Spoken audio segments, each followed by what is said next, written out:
imelood evangeeliumis esitavad meile väljakutse, kuidas nendesse peaks suhtuma, mis on see tarkus, mis on see õpetus, mida need meile edasi annavad. Eks ole, tervendamislugusid kuuleme tänapäeval ka, nii mõnelgi pool öeldakse, et palve peale on keegi saanud terveks. Räägitakse isegi lugusid, et kusagil Aafrikas pidevad surnud vahel üles tõusma. Aga pole kuulda olnud, et väga palju proovitaks vee peal kõndimist, kuigi võiks ju arvata, et tegemist oleks väga kasuliku majanduslikult kui aega kokku hoidva oskusega. Aga kui me neid Jeesuse imelugusid vaatame ja jääme nende imede külge kinni ja klammerdume selle külge, et vaata, kui suuri asju kunagi keegi on siis justkui teinud piibli lugude kinnitusel, siis me kaotame kogu nende lugude mõtte ja tähenduse. No mida annab meile juurde see teadmine, et Jeesus kõndis vee peal või Peetrus kõndis vee peal? Pigem tuleb minna nende lugude taha ja mõista, et nende kaudu tahetakse öelda rohkem kui seda, et keegi kõndis vee peal. Ja lõpuks ei olegi tähtis, kas kõndis või mitte, vaid mida need lood kutsuvad meid nägema ja märkama. Mitte tule ja proovi vee peal kõndimist, vaid kui sa oma elus koged, et sa justkui kõndid vee peal ja otse kui vastu tuult, siis ka sinul on lootust. Siis ära heitu, vaid ka siis on võimalus. See jüngrite heitlemine paadiga Kaalil ja järvel, mis oli nii suur toonaste inimeste jaoks, et nad nimetasid seda mereks, annab nukra pildi sellest olukorrast, milles ehk me isegi oleme vahel ennast leidnud. Lähed otse kui kogu aeg vastu tuult ja isegi kui sa tead, et see suund on õige ja et sinul on see tarkus ja teadmine olemas, sa teed õiget asja, aga ikka kuidagi kõik on nagu hambad ristis minek. Elu kui tormisel merel vastu tuult sõudmine. Ja ka Peetruses me võime ennast ära tunda. Eks ole, väga innukas, tõeliselt härjal sarvist haarav mees. Teeme ära, sina kõnnid vee peal, ütle mulle, ma tulen ka, proovime järgi. Läheme välja, saame hakkama. Ja tulemuseks on see, et suure innu pealhakkamisega ette võetud tegu selgub tagantjärgi oli mõtlematu tegu. Oleks võinud pisut rahulikumalt võtta ja mitte nii tormakalt toimida. Läbi nende piltide evangeeliumis kõneldakse ja läbi erinevate imelugude kõneldakse ja tahetakse meile avada Jeesuse olemust ja kuidas tema isik, tema elu, tema õpetus inimesele, kes on sellises argisituatsioonis oma igapäeva elu, võitluste, võitude, katsumuste, kordaminekute keskel, kuidas ta võiks suuremat tähendust anda.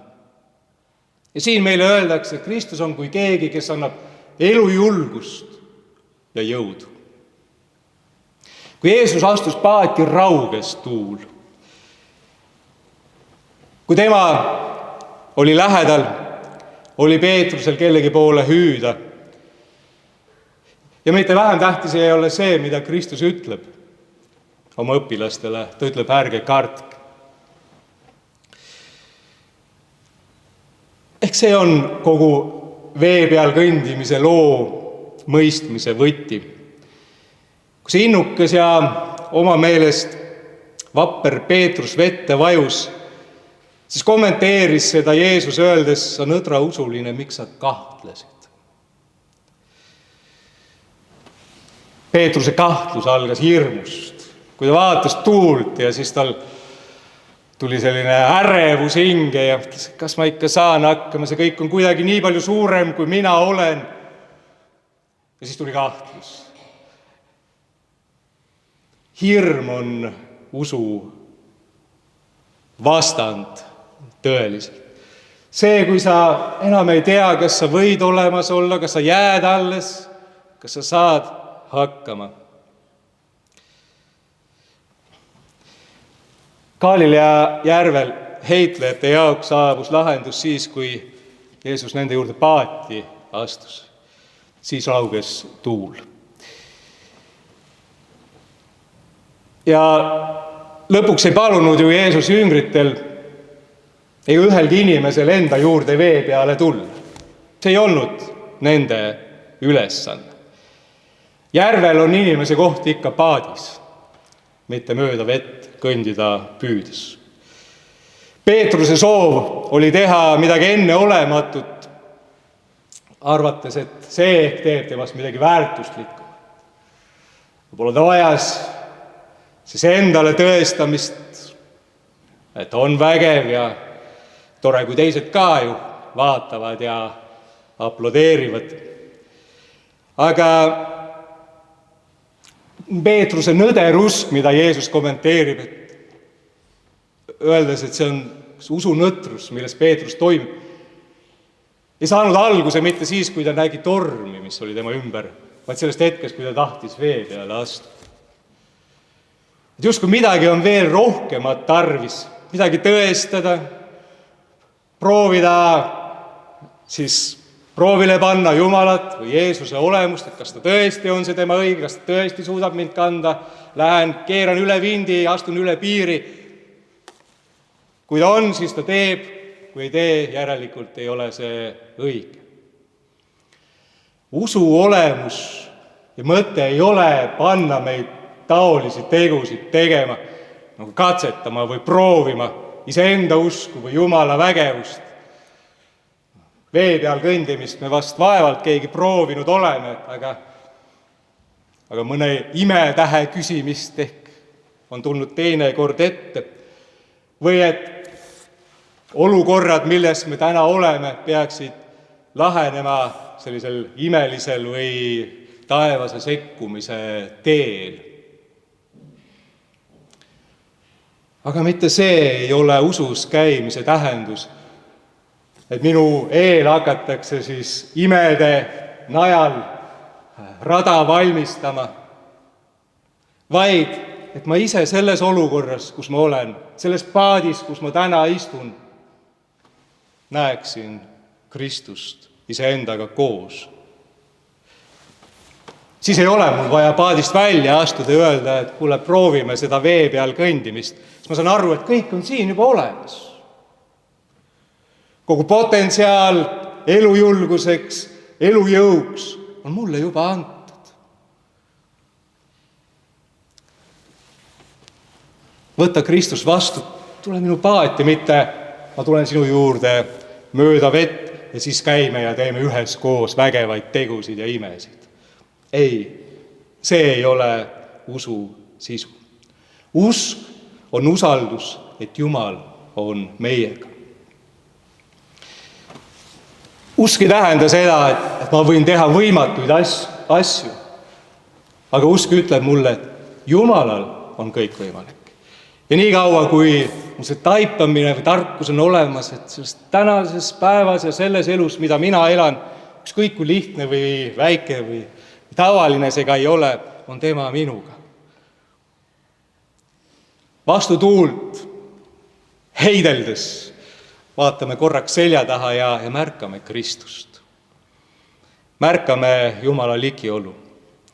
Kui meile tundub, et meie ümber on mässav meri, siis võime usus olla kindlad, et ka selle eest on raugemine sellel mere mässamisel varem või hiljem ja me jääme püsima. Lugu Jeesuse vee peal kõndimisest, mida kuulsime, algab tegelikult üksindusega. 2 korda öeldakse, et Jeesus läks üksinda ja siis veel rõhutatakse, ja siis ta oligi üksinda. Terve päeva oli üksinda. Jeesus on üksinda ja ta palvetab, nõnda seal öeldakse, me saame aru, et ta tegelikult ei ole päriselt üksinda. Ta on koos oma isaga. Aga jüngrid, kes on järvel seal paadiga vastu tuult heitlemas, nemad on üksinda. Rassivad ja pusivad ja pingutavad ja edasiminekut justkui ei ole. Pühakiri räägib, et kui Jeesus tuli nende juurde ja astus nende paati, siis nad enam ei pidanud olema üksinda ja nõnda ei pea mitte ükski inimene, kes Kristuses rohkemat ära tunneb kui lihtsalt ühte tarka õpetajat, vaid temas jumalikku oskab oma ellu vastu võtta, ei pea olema üksinda. Nii võiks Jeesuse sõnu ärge kartke tõlkida öelda, sa ei ole üksinda. Sa ei ole kunagi üksinda. Ja hirmu ei ole vaja tunda. Jumal on sinuga ja kõik on tema kontrolli all. Aamen.